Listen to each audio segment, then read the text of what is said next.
Čau kámo, jo ty? Zdravím tě, jsem Sahir a dneska si ukážeme jak na palm spin.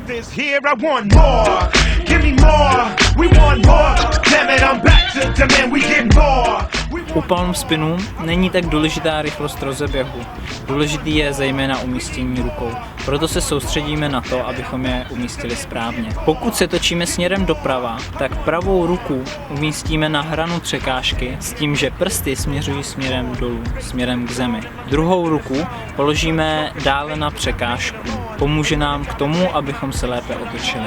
Po odraze si dáváme pozor na to, abychom se nebouchli kolenama do zdi. Ruku použijeme jako oporu, na které se točíme.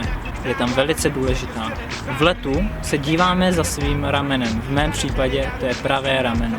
Dopadáme opět čelem k překážce. Pokud se vám nedaří tady tu techniku skočit rovnou celou, tak se říďte tady tím cvičením. Přijďte k překážce a umístěte ruce tím způsobem, kterým jsme si ukázali.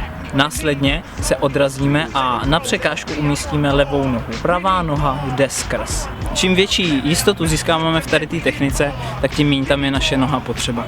Takže naším cílem je to, abychom tam tu nohu nakonec nedali už vůbec.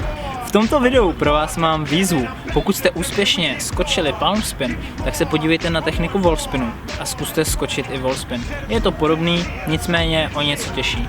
Takže držím palce a hoďte mi komentář, jak vám to šlo, jestli jste to zvládli a případně s čím jste měli problém. Mějte se a u dalšího videa. Čaute.